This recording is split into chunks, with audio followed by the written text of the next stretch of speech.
Il existe un moment très particulier. Un moment si discret qu'il passe presque toujours inaperçu.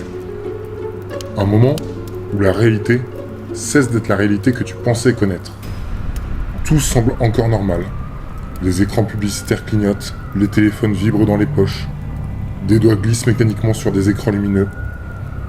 Les gens sont là, mais chacun est enfermé dans sa propre bulle.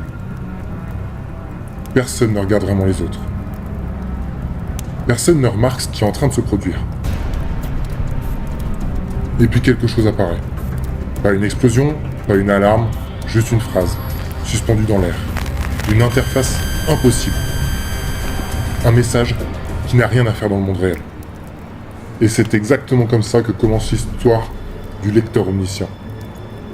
Un simple trajet de métro, une foule anonyme, et soudain, l'annonce du premier scénario.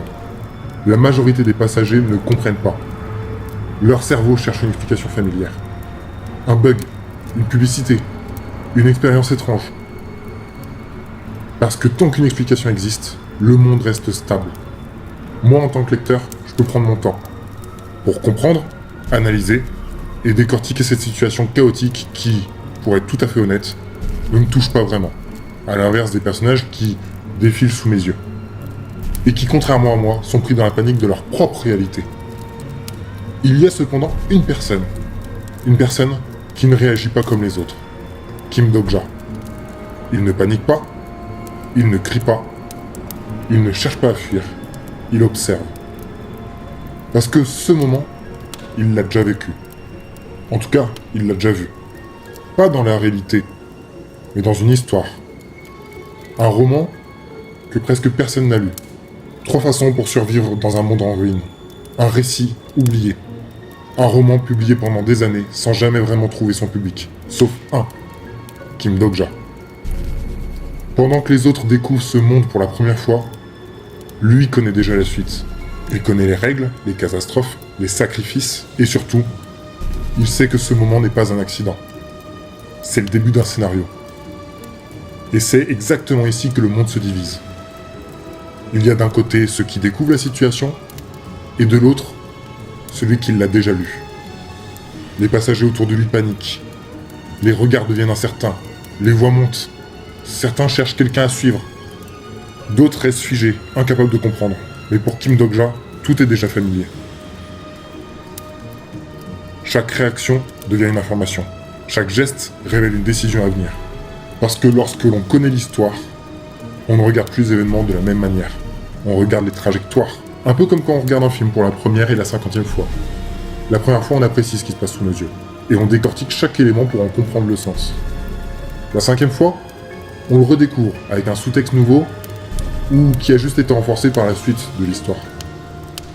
Par contre, au 50e visionnage, cependant, on spécule et on remet en cause les choix et les axes pris par nos héros pour en faire l'histoire que l'on connaît aujourd'hui. Et c'est exactement ça qu'est en train de vivre Kim Dok-ja.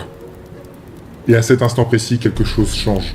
Pas dans le monde, mais dans la position irréaliste de Kim Dok-ja, à l'intérieur de ce même monde. Il ne devient pas plus fort, il ne devient pas un héros, mais il devient différent. Différent de tous ceux qui découvrent ce monde pour la première fois.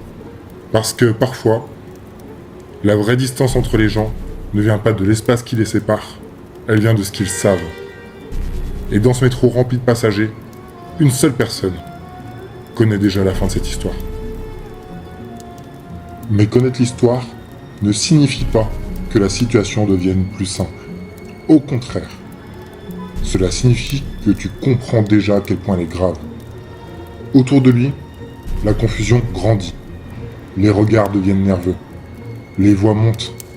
Certains rient encore, persuadés que tout cela n'est qu'une mise en scène. D'autres cherchent désespérément une explication logique, parce que l'esprit humain fonctionne ainsi. Face à l'inconnu, ils préfèrent inventer une explication rassurante, plutôt que d'accepter une réalité terrifiante. Mais pour Kim Dok-ja, il n'y a aucune ambiguïté. Il sait exactement ce qui est en train de se produire. Le monde vient d'entrer dans le premier scénario. Un jeu cruel, imposé par des spectateurs invisibles. Un système où chaque action sera observée, analysée et récompensée. Dans Lecteur Omniscient, les catastrophes ne sont pas simplement des catastrophes. Elles sont des histoires, des scénarios, conçus pour être regardés. Car au-dessus de ce monde, il existe des spectateurs. Les constellations. On en reparlera plus tard, vous verrez. Ce sont des entités qui observent les humains, comme on regarde un spectacle. Leur intérêt n'est pas la justice ni la morale. Ce qu'elles veulent, c'est une histoire captivante. Et c'est précisément pour cela que la connaissance de Kim Dokja est si dangereuse. Parce qu'il ne voit pas seulement les catastrophes. Il voit le scénario, il comprend les règles, et il sait que chaque événement possède une logique narrative. Pour les autres passagers, la situation est incompréhensible. Pour lui, ce n'est qu'un chapitre. Et cette différence change tout. Parce que dans un monde régi par des histoires, celui qui connaît l'histoire possède un avantage unique. Il peut anticiper, prévoir les erreurs, et parfois réécrire le destin. Mais cette connaissance a aussi un prix. Car connaître l'histoire signifie également connaître les tragédies à venir. Les sacrifices, les pertes, et les moments où survivre exigera des décisions impossibles. Et à cet instant précis, au milieu d'un métro rempli de passagers terrifiés, une seule personne porte déjà ce poids. Parce que lire une histoire et vivre cette histoire sont deux choses diamétralement opposées. Et Kim Dokja est sur le point de découvrir à quel point cette différence peut être brutale. Mais il y a un détail encore plus étrange dans cette situation. Un détail que presque personne ne remarquerait. Dans l'histoire que Kim Dokja a passé des années à lire, il n'était jamais censé être ici. Parce que dans le roman qu'il a lu, 3 façons de survivre à un monde en ruine, le protagoniste n'est pas Kim Dokja. Le véritable héros de cette histoire est quelqu'un d'autre. Quelqu'un de beaucoup plus fort. Quelqu'un destiné à survivre à des catastrophes que personne d'autre ne pourrait supporter. Yo Jung-Yoo. Un combattant implacable. Un survivant absolu. Le personnage principal de l'histoire originale. Pendant des années, Kim Dokja n'a été qu'une seule chose. Un lecteur. Le lecteur fidèle d'un roman que presque personne ne lisait. Chapitre après chapitre, épisode après épisode. Il a suivi l'histoire de Yo Jung-Yoo. Ses victoires, ses échecs, ses morts, ses retours. Parce que dans cette histoire, le héros recommence le monde encore et encore, cherchant désespérément une manière de survivre. Et pourtant, aujourd'hui, ce n'est pas Yo Jung-Yoo qui se tient dans ce métro. C'est Kim Dokja, le lecteur. Et c'est là que le lecteur omniscient devient quelque chose de différent. Parce que pour la première fois, le lecteur est entré dans l'histoire. Ou plutôt, l'histoire est devenue la nouvelle réalité du lecteur. Et cela change complètement les règles. Un héros agit, un héros combat, un héros survit grâce à sa force. Mais un lecteur voit les choses différemment. Un lecteur comprend la structure, les tournants de l'histoire, les moments où tout peut basculer. Et c'est exactement ce qui rend Kim Dokja si dangereux. Parce qu'il n'est pas le personnage principal, mais il connaît déjà l'histoire mieux que n'importe qui. Et dans un monde gouverné par des scénarios, connaître l'histoire peut être plus puissant que d'en être le héros. Mais il y a un problème que Kim Dokja comprend immédiatement. L'histoire qu'il a lue n'était pas censée inclure un lecteur. Et lorsque quelqu'un modifie une histoire, les conséquences deviennent imprévisibles. Car à partir de cet instant, le monde ne suit plus exactement le roman, et cela signifie une chose. Kim Dokja est devenu une variable imprévisible pour l'histoire, mais aussi pour lui-même. Car cette nouvelle histoire, il la connaît. Il le connaît même très bien, mais plus à 100%, à cause de sa propre présence. Mais comme dit précédemment, quelque chose d'encore plus étrange est en train de se produire. Quelque chose que personne dans ce wagon ne peut comprendre. Parce que si ce monde est devenu un scénario, alors quelqu'un doit forcément l'observer. Et effectivement, ce monde a des spectateurs. Dans l'univers de cette œuvre, l'humanité ne vient pas seulement d'entrer dans une apocalypse. Elle vient d'entrer dans un spectacle. Un spectacle diffusé par le biais de streams à des entités bien plus anciennes que les humains. Et ces entités sont appelées les constellations. Des êtres mythiques, des figures légendaires, des existences qui observent l'humanité, comme on regarderait une pièce de théâtre. Certaines viennent des mythologies, d'autres de l'histoire, certaines même de récits que nous connaissons déjà. Et elles observent maintenant une chose. Les humains luttent pour survivre.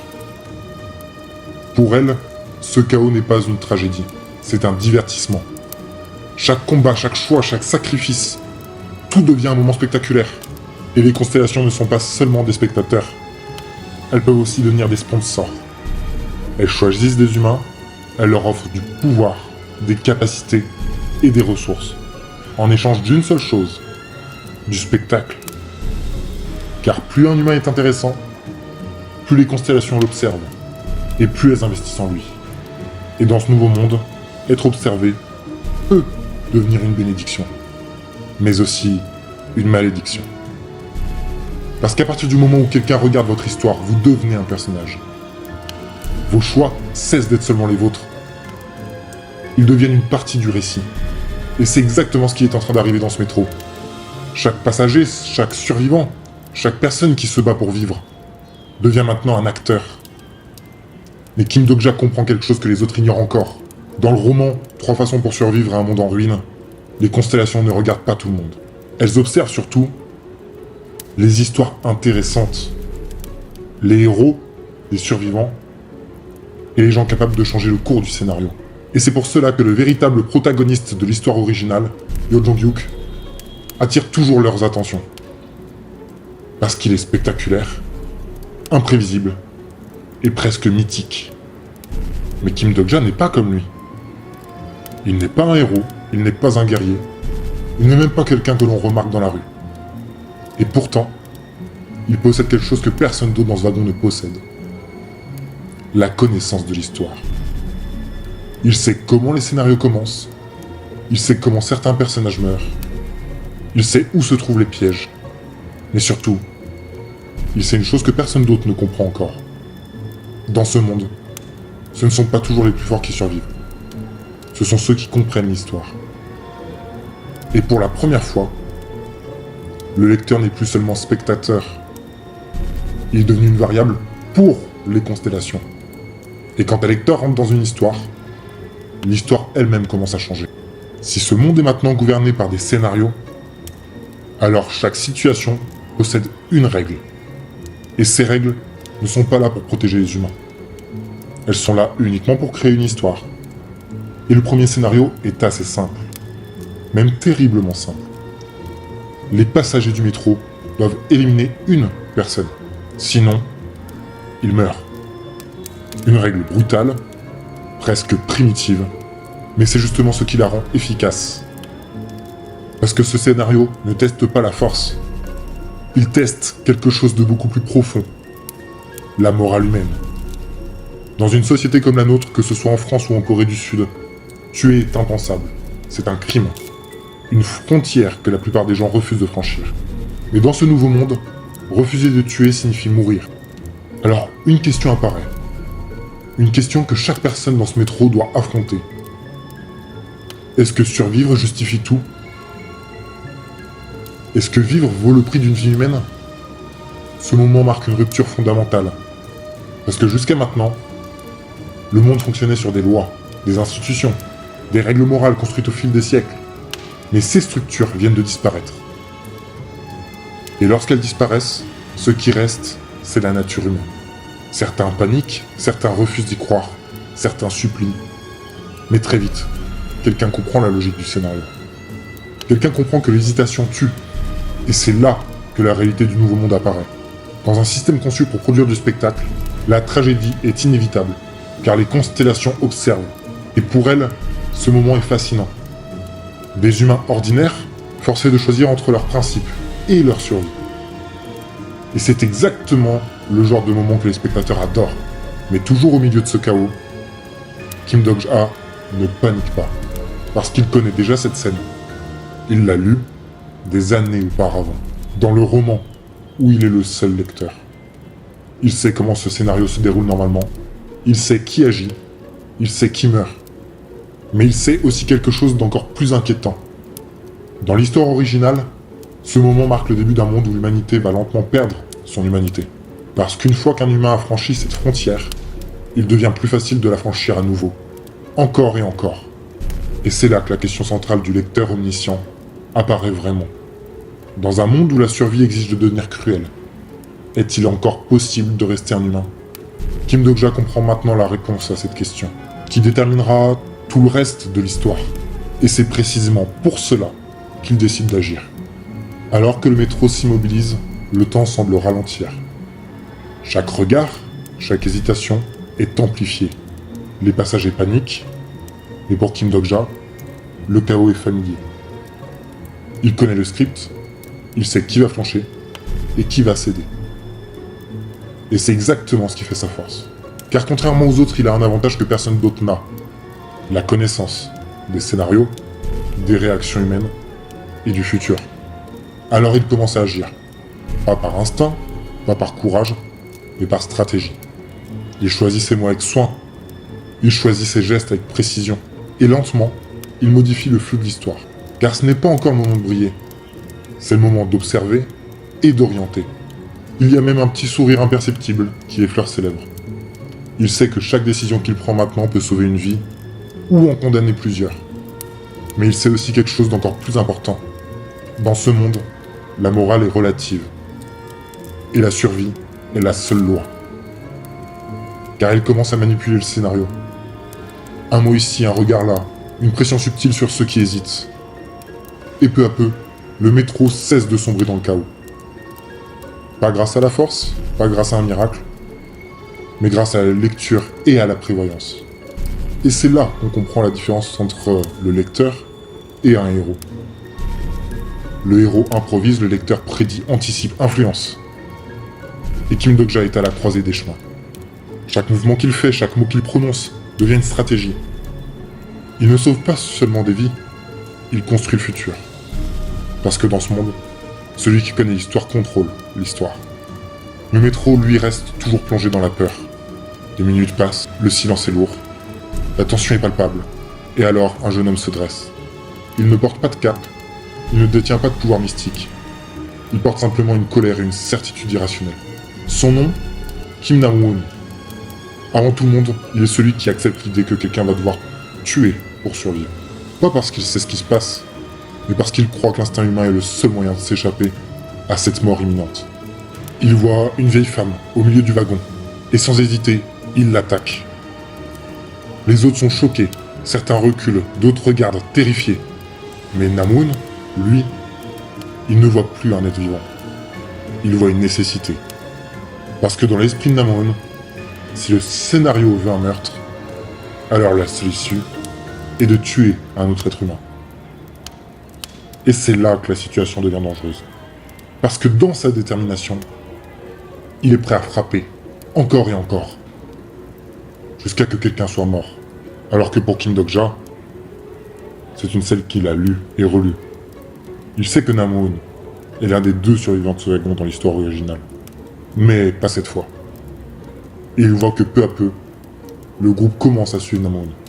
Ils crient, ils s'agitent. Ils envisagent déjà de tuer la vieille dame. Ils se disent que c'est dans l'intérêt de tous. Mais Kim Dok-ha sait une chose que les autres ignorent. Le scénario ne demande pas de tuer une personne. Il demande de tuer un être vivant. Et cette distinction change tout. Parce que maintenant, il n'est plus question de mourir pour survivre. Il suffit de trouver une interprétation, une faille. Il laisse la vieille dame à l'écart et il s'avance. Avec calme. Il montre quelque chose que personne n'avait envisagé. Il prend une sauterelle, un simple insecte, une vie minuscule, mais toujours vivante. Un mot apparaît dans sa tête. tuer au moins une créature vivante. Il porte la vérité du roman dans son regard, et il écrase l'insecte entre ses doigts. Et au même instant, le système reconnaît la condition comme remplie. Pas une personne ne meurt, mais une vie est bien prise. Une vie qui satisfait les règles. L'attention libérée, les regards surpris, la compréhension qui arrive lentement. Enfin, certains dans le wagon réalisent qu'ils n'ont pas à sacrifier un humain, qu'ils n'ont jamais eu à le faire. Mais Namoun ne comprend pas. Il l'a cherché, et il a choisi la violence. Et il s'en est fait l'incarnation. Kim Dokja l'arrête, il tente de le détourner d'un combat inutile, il essaye même de faire comprendre à Namoun que ce n'est pas la bonne voie. Mais Namoun, aveuglé par la peur, par l'urgence, refuse de l'écouter. Et c'est là, dans ce wagon confiné, que la vraie stratégie commence. Parce que ce n'est plus seulement une question de survie, c'est une question de morale, de choix, et de ce que signifie vraiment être humain. Et Kim Dokja sait que ce moment sera gravé dans son esprit bien plus que n'importe quel scénario. Le silence retombe dans le wagon, 3807. La condition du scénario a été remplie. Une vie a été prise.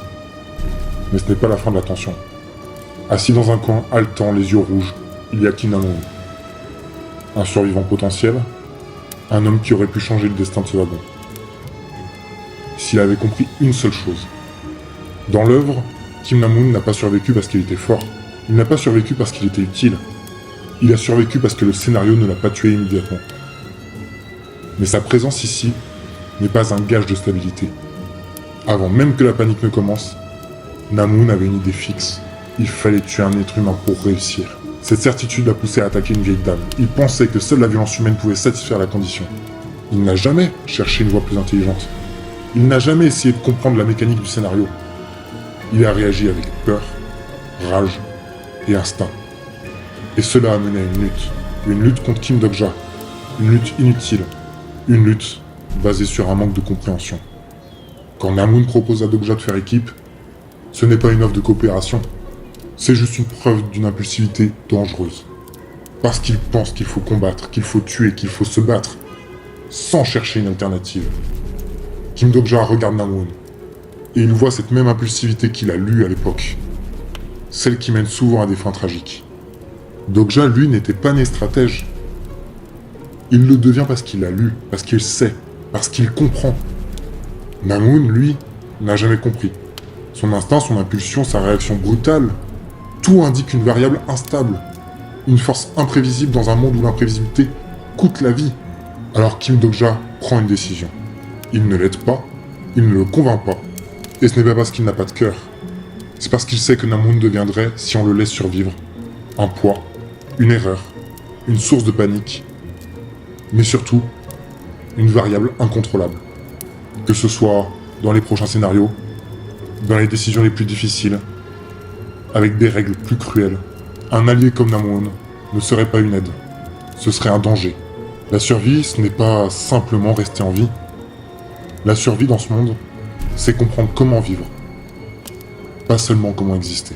Et Kim Dokja sait que pour survivre vraiment, certaines personnes ne peuvent pas continuer. Pas parce qu'il faut les tuer, mais parce qu'elles ne comprendraient jamais ce que signifie vraiment survivre. Dans la cabine du métro, face à la panique et le chaos, Kim Dokja n'a pas choisi la voie facile. Il n'a pas suivi l'instinct primaire de peur ou de violence. Il a lu, il a compris, et il a décidé en conséquence. Ce qui s'est passé là n'était pas seulement une épreuve de survie, ce fut une leçon sur la conscience. Parce que dans notre monde réel, nous faisons tous face à des scénarios similaires à ceux du roman. Alors oui, pas de monstres, ni des règles invisibles, mais des moments où des choix difficiles se présentent, où instinct et raison entrent en conflit. Quand on voit quelqu'un en difficulté, que faisons-nous? Quand une injustice se présente, que choisissons-nous? Quand une décision peut affecter quelqu'un d'autre, comment pesons-nous ses conséquences? Kim Dokja avait une connaissance que personne d'autre n'avait, le roman. Mais nous aussi, nous avons des expériences, des leçons, des souvenirs, des peurs et des valeurs. Ce bagage influence chacun de nos choix. Et c'est là que la fiction rejoint la réalité. La conscience n'est pas automatique, elle se construit, elle se mérite, elle se teste dans les moments où tout le monde s'arrête, sauf toi. Dans la vie de tous les jours, nous ne sommes pas obligés de tuer une créature pour survivre. Mais nous sommes souvent confrontés à un dilemme moral. Intervenir ou rester spectateur. Suivre l'instinct ou réfléchir aux conséquences. Penser à soi ou penser aux autres. La différence entre ces deux mondes, le monde de la fiction et le nôtre, ce n'est pas une question de danger mortel. C'est une question de responsabilité émotionnelle et cognitive. Dans le lecteur omniscient, Dokja voit l'avenir parce qu'il a lu l'histoire. Dans la vraie vie, nous n'avons pas de roman qui nous dise ce qui va arriver. Nous avons juste nous-mêmes. Et c'est peut-être là la leçon la plus importante.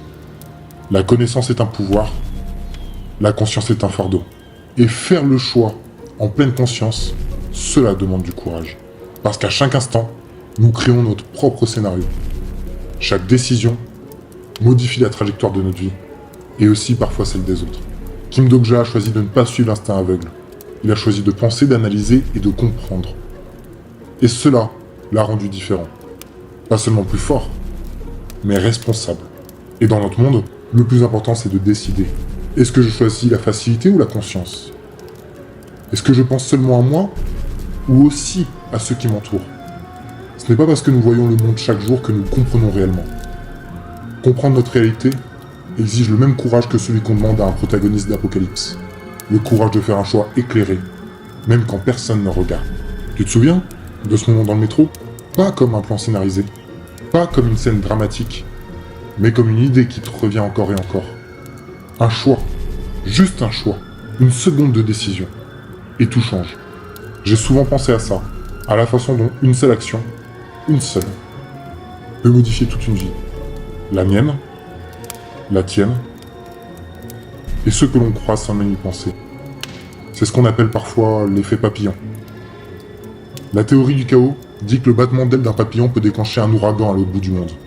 Pas comme une métaphore poétique, mais comme une possibilité réelle dans un système complexe.